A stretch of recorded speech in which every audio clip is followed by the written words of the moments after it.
What is going on, everybody? Welcome back to another episode of Heck versus Hell, where the truth we tell.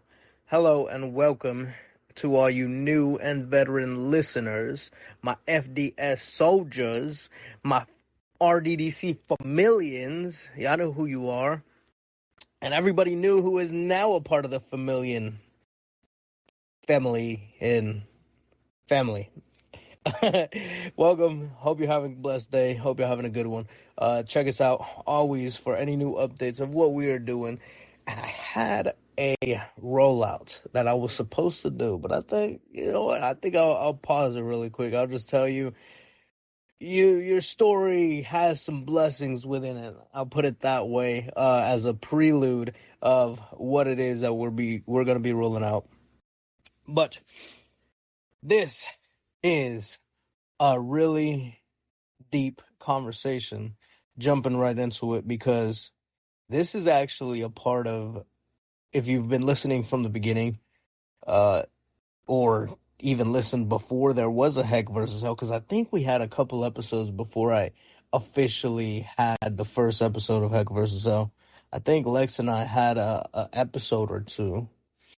I'm not quite sure. However, this is a part and a really key component which I really, truly love.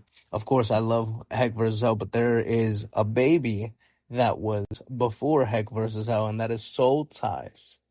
And we've mentioned Soul Ties and Entanglements, but this right here is directly out of notes that I have written or wrote, whichever one it is proper, for Soul Ties a long time ago.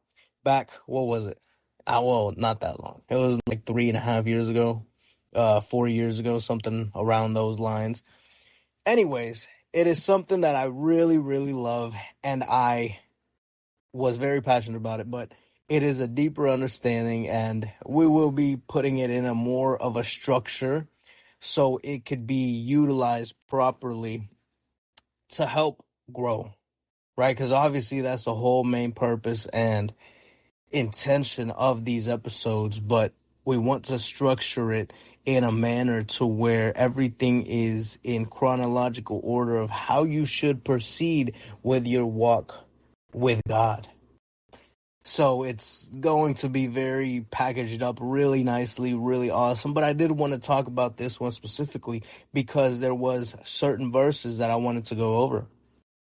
That being said, let's get into the episode of A Tree and Its Fruits. And as you could probably already tell, this is about a few parables that Christ spoke about.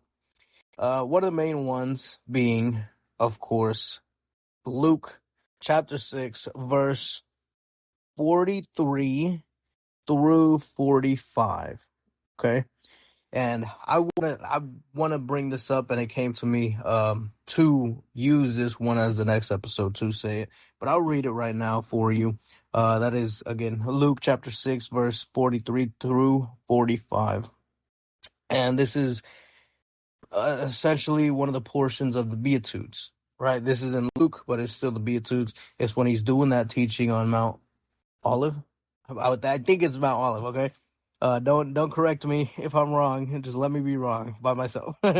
But it says, "For a good tree does not bear bad fruit, nor does a bad tree bear good fruit. For every tree is known by its own fruit. For men do not gather figs from thorns, nor do they gather grapes from a bramble bush. A good man out of the good treasure of his heart brings forth good, and an evil man out of the evil treasure in his heart brings forth evil. For out of the abundance of the heart his mouth speaks." What is this saying? It's so beautiful. This is one of my favorite portions. And like I said, it was one of the first things that I actually wrote down whenever I started my walk with God a few years back. Not even half a decade, man. That's incredible. However, one of the first revelations that I ever understood was the fact of understanding that anything that comes from our mouth anything that even comes into our actions, because that's another portion that that Christ had said too, that so many of our actions came from the heart. We sinned in the heart first. That's why whenever it even goes to setting the standard of what adultery is, he says, even looking at a woman with lust is adultery, because through that desire in the heart, it goes and manifests into reality. So you're not just going to go get up one day and boom, you cheated on your spouse. It's not just going to happen. It's going to be a premeditative action to where it happens. Through the hearts comes the actions of the reality. But one of the biggest things that I was able to understand is that in our heart is where our belief system lies. In our heart is what molds our reality, right? The systems. And I like to call it the garden of your heart. Now, although that would have been an awesome episode to call this, the name of this episode, I refrained from doing that because that's actually going to be the name within Soul Ties that I want to name it. Okay, so I didn't name it that just because that already had a name as place. Whoever is listening to this and planning on using it as your own content, stop, because I need to roll it out. However, it's something that I really love. But it's a garden of our heart, right? And we have treasures, right? We have treasures. What is our treasures? Our values. What do we value? What do we see to be put as the throne of our heart, right? What is in the center of the garden of our heart? Because in the garden of Eden, I was almost said the Garden of Eve. In the Garden of Eden, in the center was the tree of life and the tree of good and evil. The only ones that were forbidden to be eaten from, meaning they were not meant to be manifest. They were placed there, but they were not meant to be manifest. They still bore fruits, but that fruit wasn't meant to be eaten. So in the same way, we bear fruit through the trees that are in our garden. And those trees are the beliefs that we have, right? So whenever we go and we have a tree right in the center, one of our main beliefs is knowing that Christ died for our sins and rose again on the third day. It's going to take up so much of the garden to where it expands from that. Obviously, we'll have a little bush here, a little bush there, and not everyone's garden is going to be the same. But the main core tree in the center will be. And through that will come the fruits. That is the good treasure that we can store in our hearts. It's the same thing whenever you have an idol, right? An idol is what you put on the throne of your heart. What is first in your mind? What is first in your heart? That shows where your values lie, but it goes and gives you an understanding of what it is that you're speaking about and what it is that you are creating into your reality. There's a lot of people that say they don't want money. They don't like money. They don't have it as their God. They don't have it as their idol. Yet, through their actions and through their words, all they care about is how to make more of it. How to get to a point where they can have as much as they can of it.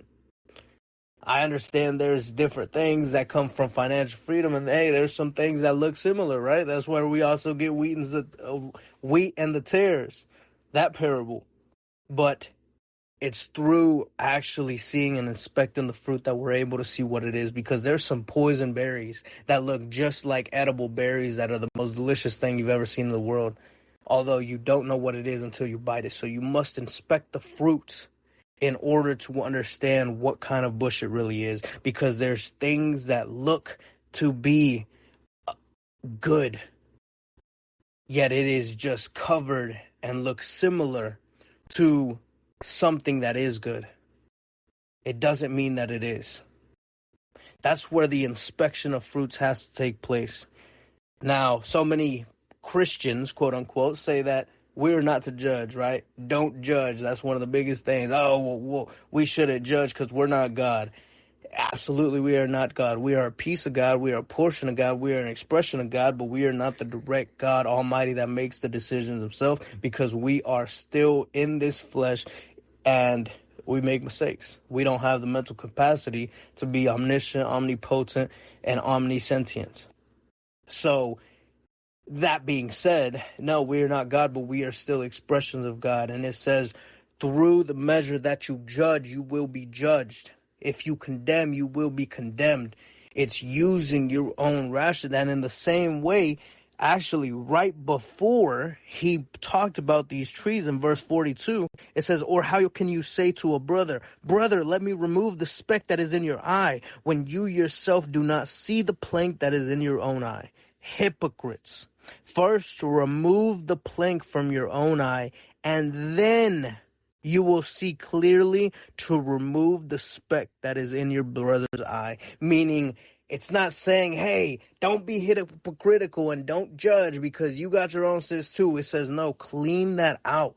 Purge it out of yourself in order to do that. And that's how you can be a good fruit inspector. Because it's not until we fast from the deadly food that we eat on a day-to-day basis, especially if you're living in America, it's not until you fast from it that you can taste once again and you have that cleansing. And you can taste what is meant to be for your body and what is not. That being said, it can also be a very shaky ground. Now, of course, think about it in that manner too. You know, the treasures in your heart. What is the treasures in your heart? What is a belief system? What is that manner that I'm trying to express so vividly?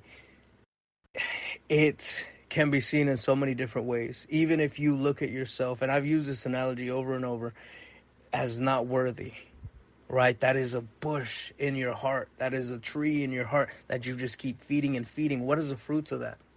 You're going to speak anything that goes in alignment with what it is that you were saying, with what it is that you believe.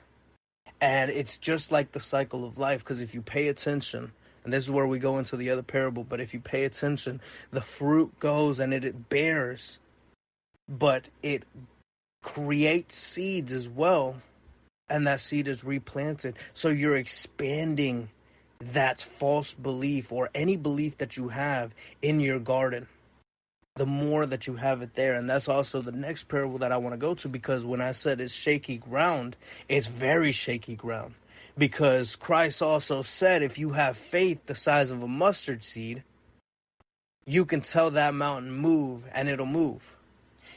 And I was actually watching Inception the other night, and that's when it kind of clicked with me too. I had a different way of breaking it down, but that was one of the most prominent ones in that nature. Is the littlest idea, the littlest place in space in your garden. If you were not guarding your heart, if you were not guarding your mind, right? That's biblical. That's biblical. Guard your heart, for it is the wellspring of life. If you are not guarding your heart, a seed can be planted.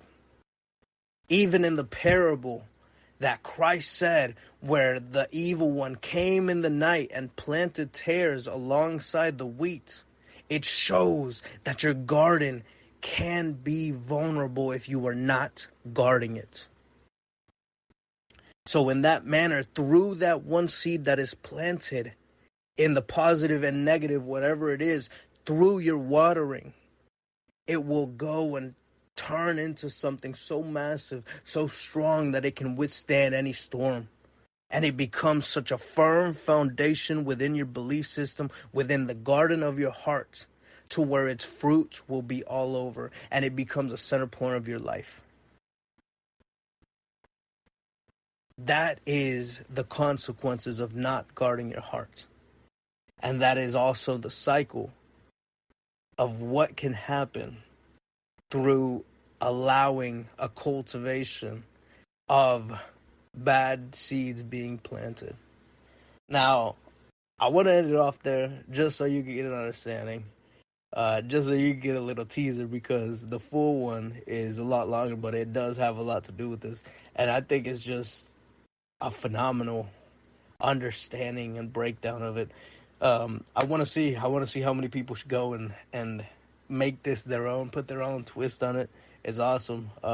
Wonderful revelation. But I really do hope that you're able to see that, become aware of it, so you can have more of the knowledge of how psychologically and physically, I think it's physiology, if I'm not mistaken, we operate, right? How a thought pattern or an idea can become so powerful. How our belief systems are what dictate our life and our reality. It is so literal. And once we go and make it to be so, and this is what so many of those people, so many of the people that understand, right? What do they call Scientologists? That understand how quantum physics works and how true the spiritual laws of faith operate and work. They're able to use this to their advantage. That's why they go and they say manifestation. We can do manifestation. We do self-affirmations. We do X, Y, Z. And they go and use the laws, the spiritual laws that God put in place, albeit for our own understanding of who we are and what we are capable of. However, it is not being used for good.